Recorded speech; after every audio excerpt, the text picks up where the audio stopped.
હવે સામાન્ય રીતે તમને કંઈ લાગે અથવા તો આપણું કોઈ એક્સિડન્ટ થાય અને આપણે ટાંકા લેવાની જરૂર પડે તો કેટલો ખર્ચ થાય? તમારા માટે મોટાભાગના લોકોનો જવાબ હશે 500, 1000, 2000 અને જો વધારે લાગી ગયો હોય તો 5000 રૂપિયાનો ખર્ચ થાય. પરંતુ રાજકોટની વોકાર્ડ હોસ્પિટલે 1,60,000 રૂપિયાનું બિલ ફાડ્યું છે માત્ર 7 ટાંકા લેવા માટે. શું છે આખી ઘટના જાણીશું આજના વિડીયોમાં.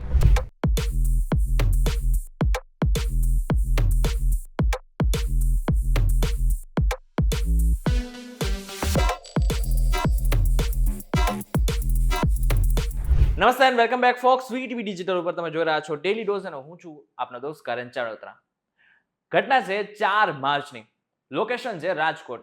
હવે આમ જોવા જઈએ તો એક બાળક એની માતા સાથે સ્કૂટર ઉપર જઈ રહ્યો હતો. હવે આગળ જે ટ્રક હોય કે પછી કોઈ પણ વાહન હોય ને એટલા માટે થઈને માતાએ એક સડનલી બ્રેક મારી. બ્રેક મારવાને કારણે જે સ્કૂટર હતું ને એ નમી ગયું અને એના જ કારણે જે બાળક હતું ને એ પડી ગયું. હવે બાળક પડી ગયું પરંતુ એની માથે જે છે એ આખું સ્કૂટર હતું અને સ્કૂટરનું જે પતરું હતું ને એ બાળકના હાથમાં હતું અને બાળકનો જ્યારે હાથ ખેંચ્યો ને ત્યારે એના પતરાના હિસાબે એનો બાળકના હાથમાં કટ લાગી ગયો. હવે સામાન્ય રીતે બાળક ગભરાઈ જવાનું હતું, રડવા પણ લાગ્યું. હવે બધું જ થયું ને એમાં માતા ડરી ગઈ, બાળક ડરી ગયો. એટલા માટે થઈને જે માં હતી ને પોતાના બાળકને લઈને ડાયરેક્ટ વોકાર્ડ હોસ્પિટલમાં લઈ ગઈ. વોકાર્ડ હોસ્પિટલના સ્ટાફે પણ એ બાળકને તાત્કાલિક દાખલ પણ કર્યો અને જે સુવિધા જોતી હતી બધી સુવિધા એને પ્રોવાઈડ કરી. પોતાના હાથમાં પતરું લાગ્યું હોવાથી તરત ક્લીન કરવામાં આવ્યું હતું. તેમજ પાટો બાંધી આપ્યા બાદ સ્ટીચીસ લેવા જરૂરી હોવાનું પણ જણાવ્યું હતું. પરંતુ આ બધાની વચ્ચે હોસ્પિટલ દ્વારા જે પરિવાર છે એને પૂછવામાં આવે છે કે શું તમારી પાસે મેડિક્લેમ છે કે નહીં. ત્યારે પરિવાર જવાબ આપે છે હા. બસ આ હાના જવાબમાં જ જે બાળક છે એને 24 કલાક માટે દાખલ કરવામાં આવે છે. જોકે તમને જણાવી દઉં કે રાત્રે 10 વાગ્યાની આસપાસ જે છે એ બાળકને ઓપરેશન થિયેટરમાંથી નોર્મલ રૂમમાં શિફ્ટ કરવામાં આવ્યું હતું અને બાળક જે છે એ સામાન્ય પણ લાગી રહ્યું હતું. અને બીજા દિવસે જો જોવા જઈએ તો જે બાળક હતું ને એ સામાન્ય રીતે વર્તન પણ કરી રહ્યું હતું અને માતા પિતા સાથે બરાબર વાત પણ કરી રહ્યું હતું. હવે બધું જોતા હોસ્પિટલ પાસેથી પરિવારે રજા માંગી. જો કે હોસ્પિટલે તરત જ ના પાડી દીધી અને એમ કહ્યું કે 24 કલાક તો બાળકને રાખવો જ પડશે. હવે 24 કલાક એટલે કે લગભગ 7 વાગ્યાની આસપાસ, સાંજે 7 વાગ્યાની આસપાસ 24 કલાક પૂરા પણ થતા હતા. પરિવારે ફરીથી એકવાર કીધું કે અમને રજા આપી દો, પરંતુ હોસ્પિટલે કહ્યું કે હજુ સુધી અપ્રુવલ નથી આવ્યું એટલા માટે થઈને તમને રજા નહીં મળે. અને લગભગ 11 વાગ્યાની આસપાસ એ બાળકને રજા આપવામાં આવે છે અને બિલ આપવામાં આવે છે 1,60,910 રૂપિયાનું.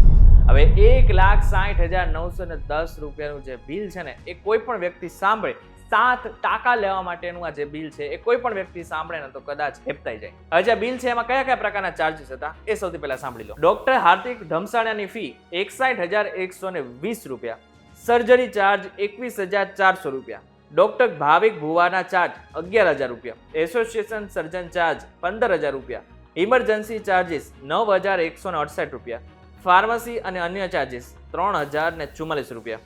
અને આ બધાની વચ્ચે એક મહત્વની વાત, જ્યારે બાળકને દાખલ કરવામાં આવ્યું ત્યારે એના દાદા પાસેથી લગભગ 10,000 રૂપિયા રોકડ પણ લેવામાં આવ્યું. પ્રશ્ન એમ થતો હતો કે જ્યારે મેડિક્લેમ હોય છે ત્યારે તમારે કોઈ પણ પ્રકારના રૂપિયા આપવાની જરૂર પડતી જ નથી, તો 10,000 રૂપિયા શા માટે આપવામાં આવ્યા? અને આનાથી પણ વિશેષ 10,000 રૂપિયા લેવામાં આવ્યા પરંતુ એમાંથી રિફંડ પણ આપવામાં આવ્યું લગભગ 1,500 રૂપિયાનું. એટલે કે 10,000 રૂપિયા રોકડ લેવામાં આવ્યું, એમાંથી 1,500 રૂપિયા રિફંડ માત્ર આપવામાં આવ્યું હતું. જો કે આમ જોવા જઈએ તો સામાન્ય રીતે આપણે આપણું બાળક હોય, આપણા બાળકને કંઈ લાગી જાય તો તરત જ આપણે એની સારવાર માટે કંઈ પણ કરવા માટે તૈયાર હોય છે. એ જ પ્રમાણે આ પરિવારે પણ એ જ રીતે કર્યું હતું. બાળકને લઈ ગયા અને જે બિલ આવ્યું એમને લાગ્યું કે હવે મેડિક્લેમ જે છે એ આમાં આવી જાય છે એટલા માટે થઈને ગભરાવાની જરૂર નથી. એ પોતાના બાળકને ડિસ્ચાર્જ કરાવીને ડાયરેક્ટ ઘરે લઈ જાય છે. પરંતુ જ્યારે આ વાત એના દાદા સમાજમાં કહે છે ત્યારે એમને લાગે છે કે ખરેખર આમાં જાગૃતતા લાવવાની જરૂર છે. આ બાદ એ તરત જ વિરોધ કરે છે આનો. ત્યારે પ્રશ્ન થાય છે કે મેડિક્લેમના હિસાબે આ જે બાળક છે એમને ખાસ કરીને 24 કલાક રાખવામાં આવ્યું ને 1,60,910 રૂપિયાનું બિલ મૂકવામાં આવ્યું. ત્યારે આમાં 3 પ્રશ્ન ઉદ્ભવે છે. સૌથી પહેલો અને સૌથી મોટો પ્રશ્ન, સામાન્ય એવું ઈજા હતી, 7 ટાંકા લેવામાં આવ્યા, એમાં 1,60,000 બિલ હોસ્પિટલ દ્વારા પકડવામાં આવ્યું. પરંતુ કોઈ મોટી કોઈ ઈજા થઈ હોત તો આપણે તો માત્ર મિલકત જ વેચવી પડત ને. બીજો પ્રશ્ન, મેડિક્લેમ હોવા છતાં પણ 10,000 રોકડા લેવામાં આવ્યો અને એમાંથી રિફંડ માત્ર 1,500 આપવામાં આવ્યું. ત્રીજો પ્રશ્ન, વોકાર્ડ માત્ર આ પહેલી હોસ્પિટલ નથી કે જ્યાં આવી કોઈ ઘટના બની ગઈ. આની પહેલા પણ ખાનગી હોસ્પિટલમાં આ પ્રકારની ઘટના બનેલી જ છે. એ પછી અમદાવાદ હોય, સુરત હોય, રાજકોટ હોય કે પછી વડોદરા, આ પ્રકારની જે ઘટનાઓ છે એ સતત આપણી સામે આવે છે. હવે જે બાળક છે એ સદ્ધર પરિવારમાંથી હશે અથવા તો એ બાળક પાસે મેડિક્લેમ હશે એટલે બાળકને કોઈ વધારે ચિંતા કરવાની જરૂર નથી. પરંતુ ઇમરજન્સી હોય અને એ જ જગ્યા ઉપર કોઈ સામાન્ય પરિવારનો બાળક હોય અને એની પાસે જો મેડિક્લેમ ના હોય તો આવી સિચ્યુએશનમાં શું થાય એ મને અને તમને બધાને ખબર છે. પરંતુ આપણું જે ગુજરાતનું આરોગ્ય તંત્ર છે એ બધાની વચ્ચે શું કરી રહ્યું છે? શું એમને જોવાની જવાબદારી એ નથી કે કઈ હોસ્પિટલમાં કેટલા ચાર્જ લેવામાં આવે છે? હવે વોકાર્ડ તો અત્યારે માત્ર આપને સામે આવ્યું છે. આ ઉદાહરણ જે સામે આવ્યું છે એ વોકાર્ડનું જ છે. પરંતુ હોસ્પિટલ તો આવી ઘણી બધી છે, ખાનગી હોસ્પિટલો ઘણી બધી છે. ગુજરાતમાં જેટલી સરકારી હોસ્પિટલ છે એના કરતાં બમણી સંખ્યામાં તો ખાનગી હોસ્પિટલો છે. હવે આ બધું જ જો થવા માંડશે, આ બધું જ સામે આવતું રહેશે અને આરોગ્ય જે વિભાગ છે એ કંઈ નહીં કરે તો આગળના સમયમાં જે મારાના તમારા જેવા સામાન્ય માણસો છે એને ચોક્કસથી આગળના સમયમાં મેડિક્લેમ નહીં હોય તો ઈલાજ કરવા માટે ખાસ કરીને લોન લેવી પડશે. તેના આ બાબતને લઈને તમારું શું કહેવું છે એમને જરા કોમેન્ટ કરીને ચોક્કસથી કહેજો. વિડીયો થકી જો તમને કોઈ ઇન્ફોર્મેશન મળી હોય તો વિડીયો લાઈક અને શેર જરૂર કરજો.